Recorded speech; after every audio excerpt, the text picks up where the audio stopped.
Chris Lee and Blayne Gilmer of Southeastern 14 here, continuing our preview series of SEC football teams for the coming season.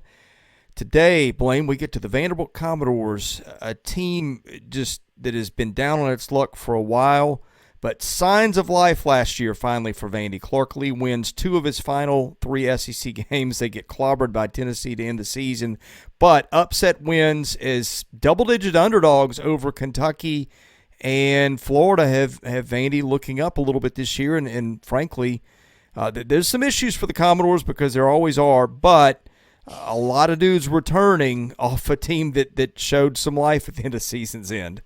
That got me right there because there always are. Just deadpan right there. No, I think that if you are a Vanderbilt Commodore faithful, you have to be excited about what Clark Lee has done. One, because there are certain guys that are great fits for programs. We talk about, what Sam Pittman came back and kind of did to resurrect that Arkansas program. Everybody seems to think that Shane Beamer is that kind of fit for a South Carolina team. I think you could argue that Clark Lee is about as much of a Vanderbilt fit as there could be. Obviously, a guy who played there, it literally, the black and gold, runs through his veins. He's excited about what that program is able to do.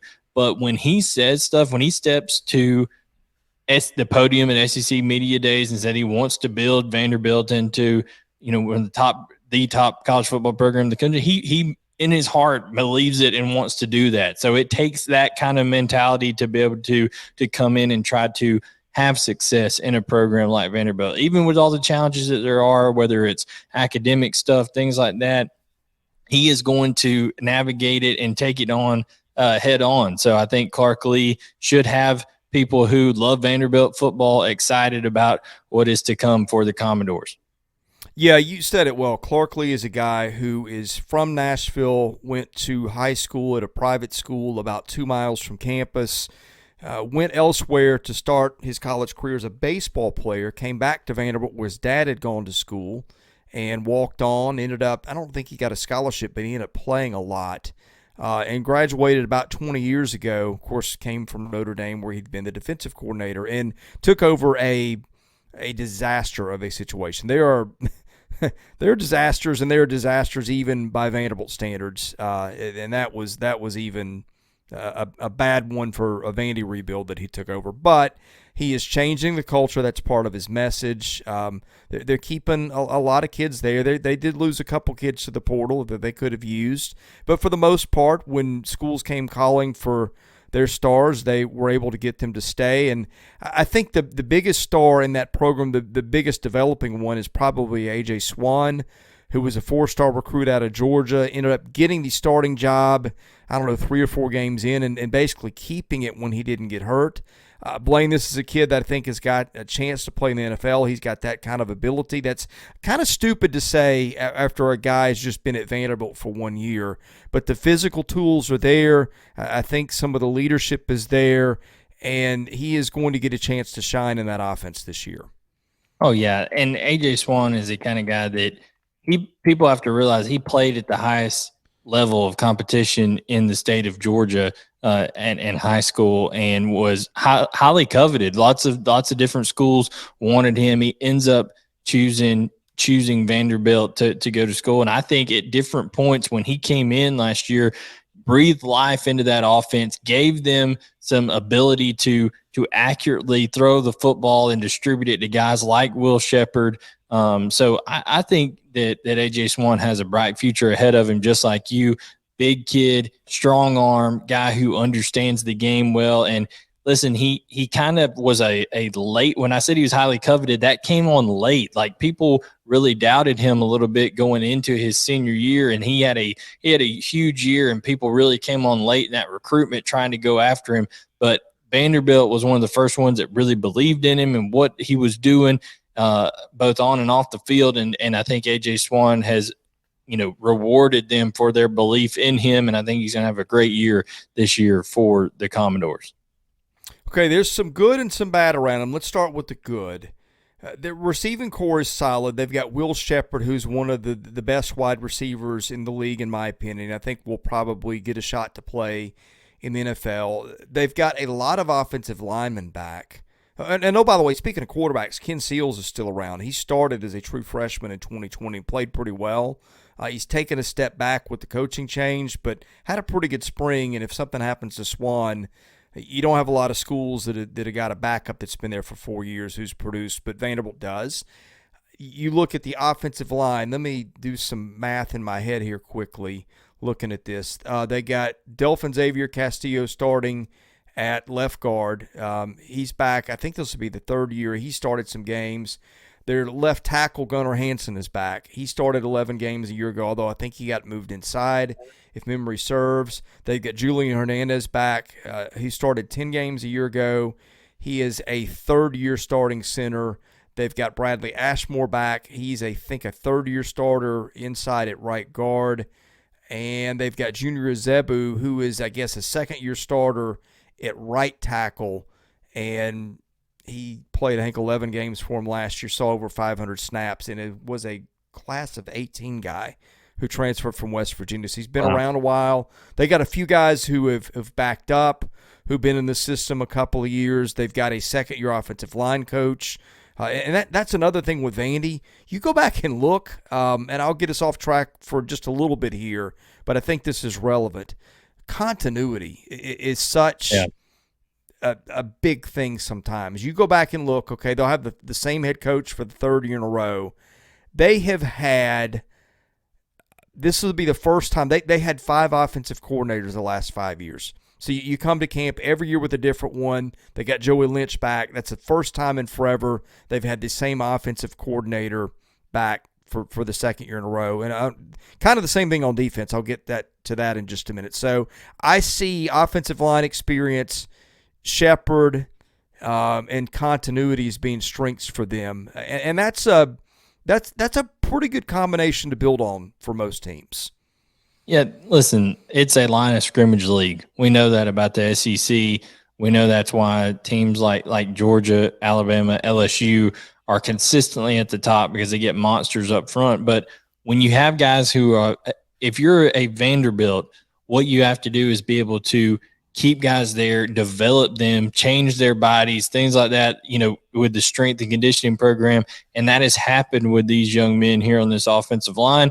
You saw them be more physical than a Florida team. You saw them be more physical than a Kentucky team last year, 2 teams that pride themselves on physicality at the line of scrimmage. So that is encouraging for Vanderbilt. And I think with all that continuity that you mentioned in the staff and also the guys returning, and even behind them, some guys who've had a little bit of experience there in the 2 deep, you got to be encouraged with, okay, hey, AJ Swann's at least going to have a offensive line that is more competent than you've seen in the past at a Vanderbilt during the Derek Mason era and things like that. So I think that mentality also of Clark Lee is going to rub off. He, former fullback, right? So he's got a kinship with those offensive linemen when it comes to blocking and things like that, Chris, of getting your nose dirty.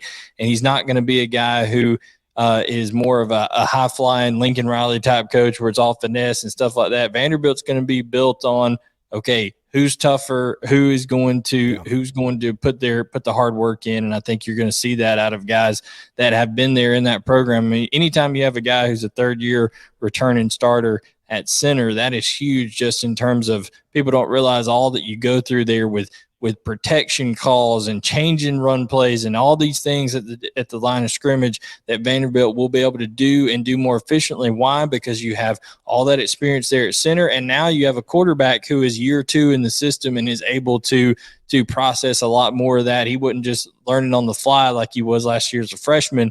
They're going to be able to work in tandem, those two. So 2 strong points there when you're talking about AJ Swann returning at quarterback.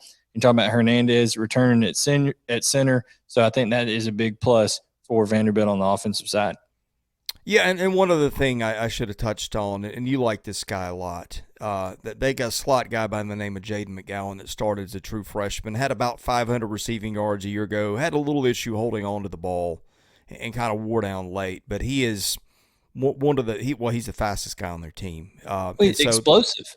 He's an explosive. very. You look for explosive players, guys who can make people miss in space, guys who, if you don't do something perfect on defense, then he's going to hurt you. And Jaden McGowan can be that guy for Vanderbilt. He's a guy who they can utilize in the jet sweep game. They can utilize him in the screen game. And if he makes somebody miss a tackle after the catch in the open field, he can hurt you and take it the distance. And those are the type of playmakers you need in the SEC to have success. He did some of that last year, and now that gives you, okay, now you got a guy who you can move around in the slot, and it's not just, okay, let's double team Will Shepherd over here, put a safety over top of him. You can stress that safety with McGowan there in the slot if you have to, try to take the top off the defense and let Shepherd work underneath it. So I think it gives Vanderbilt options there with kind of that 1-2 punch there at receiver. Yeah, and a couple other guys in Gamarian Carter, Quincy Skinner, who are third-year guys who played a good number of snaps for them too. Neither of them are standouts, although Skinner's got some talent. But so some experience in that room too.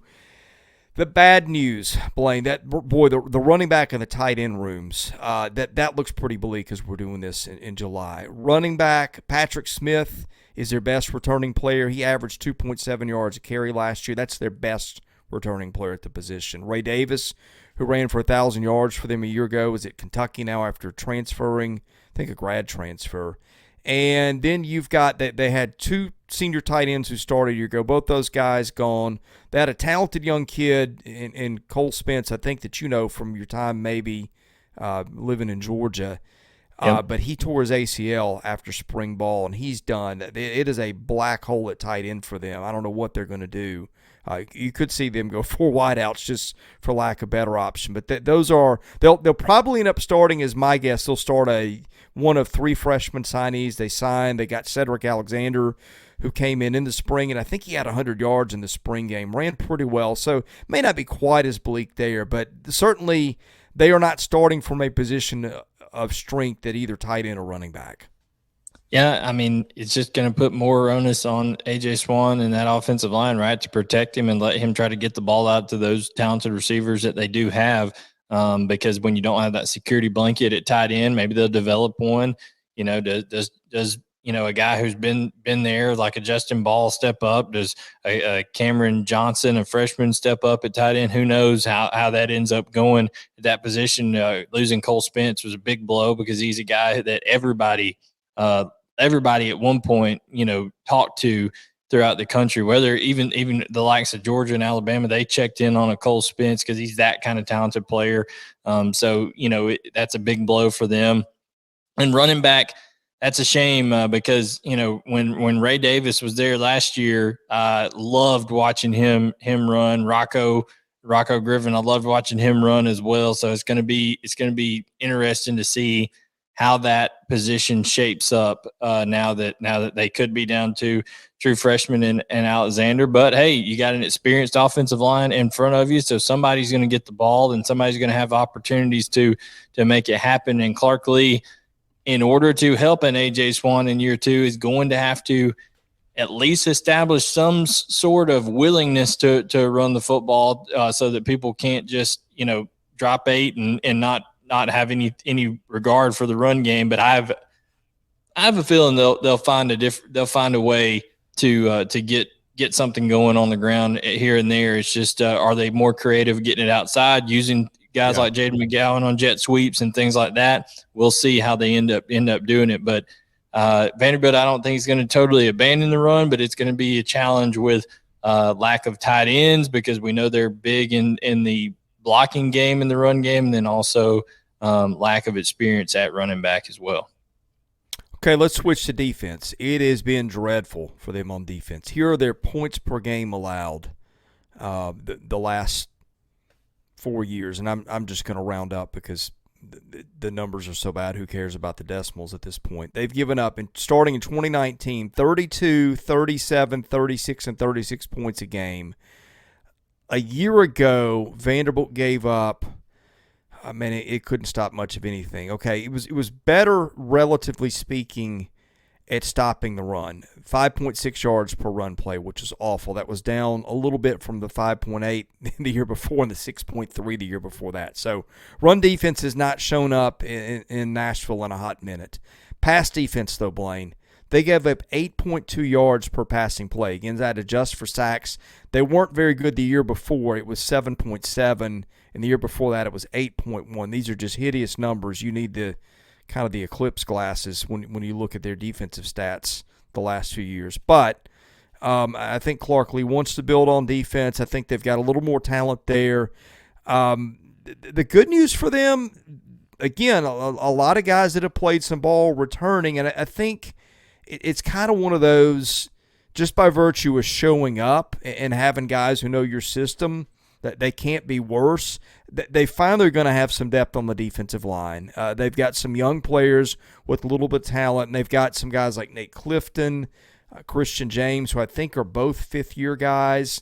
So Davion Davis, a guy who was, a class of 2019 recruit, missed almost all of last year with an injury, team captain the year before. So that's three dudes on the line that have played a lot of ball, and they've got some sophomores around them that are probably more talented than them. They've got a kid that missed camp last year.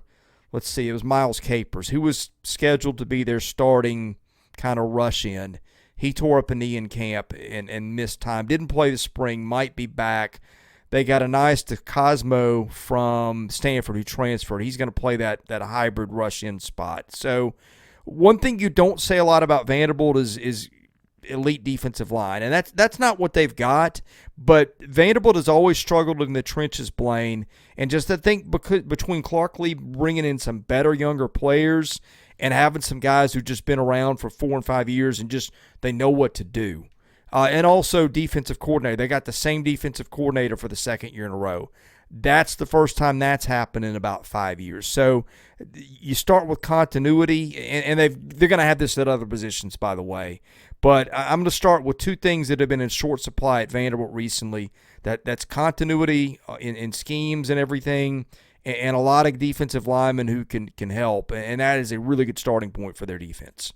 Yeah, and I think a guy that you mentioned, sophomores that are going to be able to help out, I think Darren Agu is a guy who, international player from London, transferred over to Rabun Gap, which is a boarding school in extreme North Georgia, was committed at one time to Clark Lea at Notre Dame, flipped to Vanderbilt once Clark Lea took the job at Vanderbilt. So he's a guy that I think they have to be excited about. 6'1", 255, 260 pounds, kind of has that more SEC build that you're looking for at defensive end. I think he's a guy you could be excited about there for the Commodores on the edge. And then you mentioned athleticism, right? And that just absolutely terrible number in terms of yards per pass play given up. Man, when you look at the secondary, you have to be encouraged with guys who've been there, DeRicky Wright, Jalen Mahoney. These are seniors that have been around. But you have mentioned to me off air several times, Chris, you're like, I go to – because you're able to cover and see some of these practices. You're like, hey, I go to these practices and I see more athleticism and more speed on this Vanderbilt team. So yeah. I think that is something you got to be excited about when you're talking about in the secondary, the back end away from that pass rush, because they do have more bodies up front, but – you still got to be able to cover on the back end, and I think they're more athletic on the back end now. Yeah, I think up the middle they're pretty good. DeRicky Wright is a talented safety, kind of erratic. Jalen Mahoney, a fifth-year player, really solid, I think could win a roster spot in the league. He could play nickel. He can play safety. He may end up playing corner. I don't know what they'll do there because they lost a starting corner to the transfer portal after fall practice, and that's where they're hurting. They're hurting at corner. They got B.J. Anderson, who's coming back for, a fifth year? And he came last year. He hadn't played in 2 years because of injury. He'll start. The other corner, I don't know what they'll do. It's probably going to be a second-year guy, and that's going to be one of those training camp battles to watch. But I do like their – they got a guy named C.J. Taylor, too, who I think is best player on that defense. He is a hybrid safety linebacker, and he was making highlight plays – like that would show up on ESPN. He's really, really good. So I think up the middle they're pretty good. They're also good. I think I like their linebacking core. They did lose Anthony Orji to the NFL. He was a free agent signing, I think, by the Saints. But they've got the Patterson brothers, Kane, who played at Clemson, Langston, who's just been a holy terror in their spring drills at times. they've got other than Ethan Barr, who's a guy who started for 3 years in this league going in. He may get beaten out by one of the Pattersons. They got Prince Colley. Not often you say Vanderbilt's got a kid on their team that was a 5-star recruit by one of the services. Prince Colley was. He was a backup at Notre Dame a year ago, followed Clark Lee, who a couple years after his exit, but didn't really get to play as much at Notre Dame as he would have liked. But I think I liked him up the middle at linebacker and at safety. It's the corner is going to be where they're questionable, and they've just had fits covering people in space for as long as I can remember.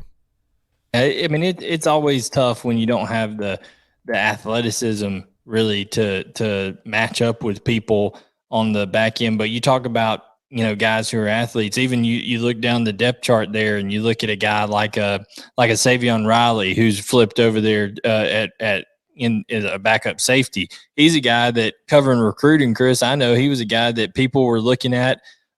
He's out of Kennesaw, Georgia. People were looking at him as a Power 5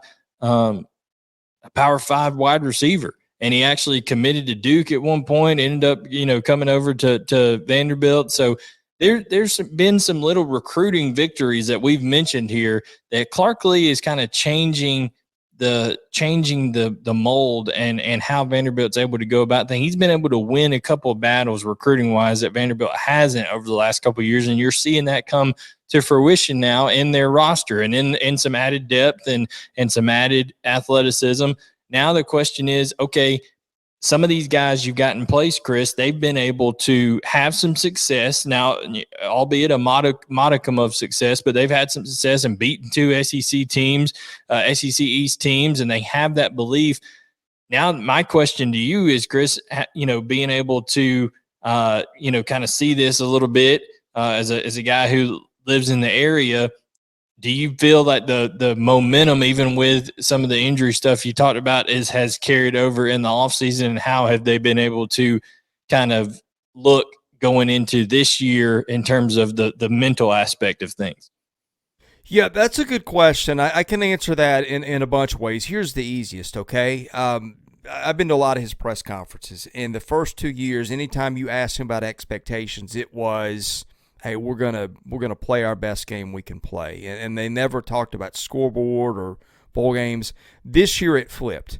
They would at practices, you'd hear players and coaches talking about, we want to go to a bowl game this year. That to me is a telltale sign that they like their situation better. The culture they inherited was beyond bad. Those kids were as bad as Vanderbilt has been. One thing Vanderbilt had never done in program history was go winless. They went winless in 2020 in the COVID year, the All-SEC season. Look, they probably could have had a built-in win against Furman or somebody under normal circumstances. Didn't happen, but that program was about as demoralized as you could be when he took over the job. I think the thing that proved a lot to me was a year ago when they were on a 26-game SEC losing streak and had a mix of just getting their brains blown out and losing some games where they were close and had a shot, didn't know how to win. I thought, to me, when they beat Kentucky and when they beat Florida late, both those teams were good teams at that time, Blayne. That to me was a really good sign for culture, because I feel like it's hard to beat those teams at Vandy under any circumstance. I felt like you could start to see them flip the corner at the end of season last year. And so, whether that carries over this year will remain to be seen. The running back thing threw him a curveball. The DeJais Richard transfer at starting corner threw him a curveball. But I feel like their program's in a better place. And attention to detail is going to be one of the things that they are going to specialize in. That's one of the things we specialize in here, too. We always talk about special teams as we in these. I think you did a quarterback power rankings. We need to do a punter power rankings in this league. That would really be a total pulling stuff out of a hat. I mean, I can't analyze punters. Like you would need to do that. You would need to do that. You dive much deeper into the special teams than I even care to. We could have a punt off. I was a former coach, and I really just tried to stay away from the kickers and the punters. Like, I didn't even count them as part of the team really until we needed them. at the end, So. Well, let me just put it to you this way: when you look at the All-American teams in preseason, you look at punter. They're dotted with SEC guys, and it's not always the same SEC guys. Vanderbilt's got a guy in Matt Hayball who's not getting mentioned, but I think he's about as good as all those other guys too. So, when they punt the ball, which they've done a lot, they've got a guy who could do that. Now, the question is kicker. They weren't great at kicker a year ago. They're breaking in a new kicker, and it's going to be probably freshman Brock Taylor, who's from Knoxville. So that'll be interesting. Had a walk-on kicking in the spring, and that wasn't always pretty. So that's another thing to watch. In the return game, they'll have Jaden McGowan on kickoffs, who, as you mentioned, is kind of a game breaker. So anyway, any other thoughts on Vandy before we end this, Blayne? I just think, I know it's on a schedule preview, but man, you go and look at what's ahead, Chris, and it's not unreasonable that you see Vanderbilt start off hot, 3-1. Dare I say it, 4-0 if they go and play a complete game against a Wake Forest team that no longer has Sam Hartman on its roster. Could be interesting to start off, and if it does, you get that Vandy momentum going in with a revenge game for Kentucky coming to Nashville. So it's going to be an exciting start of the year for Vanderbilt. But I know just hearing the man talk in Clark Lee and knowing what he represents, what you're going to get out of the Vandy football program in terms of effort, in terms of consistency, and I think that's going to get even better in year 3. Yeah, and again, I point to the way they ended last season. The Tennessee game did not end well, but they just couldn't match up athletically. But, yeah, the schedule, I think, is something interesting because I think when you're Vanderbilt, a lot of it's based on confidence. You got to have confidence if you're going to pull off wins. And if they can get that game September 9th at Wake, they got a real chance to start 4-0 with Kentucky coming into town, a Kentucky team they beat the year before. So I think a lot of just what happens with Vandy this year, you bring up a good point. It's that start. Do they start with confidence? Can they play above their heads a little bit and maybe pick up a win or two that they're not supposed to? Because if they do that, Vandy could be going bowling for the first time since 2018.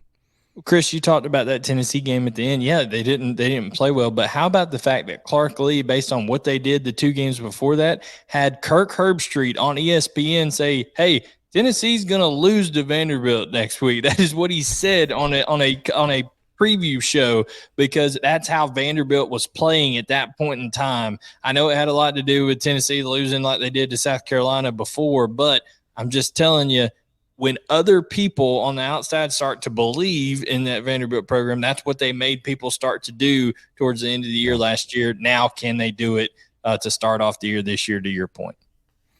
Well, we'll see. It should be a more interesting year for Vanderbilt since it's been since at least 2018 when they last made a bowl. That team went 6-7, and that was Derek Mason's last good team before the roof kind of collapsed in on Mason, and he was gone 2 years later. We will have Vanderbilt and every other SEC team covered. We've got you covered in the major 3 men's sports. That's football, baseball, basketball. We're doing this in the first week of July. We'll have all the SEC teams previewed. We're covering the MLB draft next week from an SEC standpoint. We got basketball news when it happens, and we'll preview your team, your favorite SEC team if we haven't already. Best way to get that, hit the subscribe button, hit the like button. That ensures you get all our content. For Blayne Gilmer, I'm Chris Lee. We're Southeastern 14, and we'll see you again soon.